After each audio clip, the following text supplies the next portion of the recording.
Good morning, children. Welcome to Rishikul online classes. This is module 5th, and in this module, we shall discuss about the condition of the people on board and what efforts made by the captain to save their lives. So, let's move to the next slide and come to know. Children, in the previous slide, you were told that the ship was smashed and it was full of water. As the writer was steering the ship, just then his wife Mary came and she screamed, saying that they were sinking. The writer advised her to hold the wheel, and he went swimming to see the situation. He found that crewmen Larry and Herb were pumping like madmen. Clothes, crockery, charts, tins, and toys sloshed about in deep water. The captain half swam, half crawled into the children's cabin to inquire their well being. She said, pointing to a big bump above her eyes, that she had got injury in her head. But the captain didn't have time to worry about bumped heads. He searched for hammer, screws, and canvas. After finding them, he struggled back on the deck.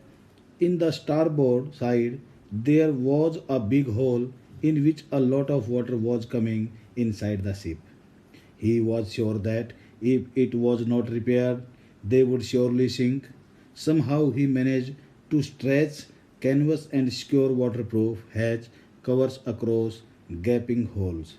Now the water deflected over the side. Then they faced other problems.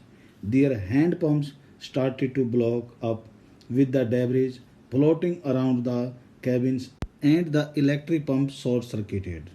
Water level was rising alarmingly.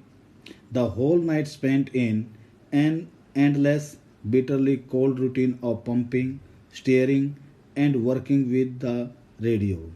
They were not getting any reply of their mayday calls. She had head swollen alarmingly. She had two enormous black eyes and she showed a deep cut on her arm. When the writer asked her why she had told him earlier, she replied that she didn't want to worry him when he was trying to save them.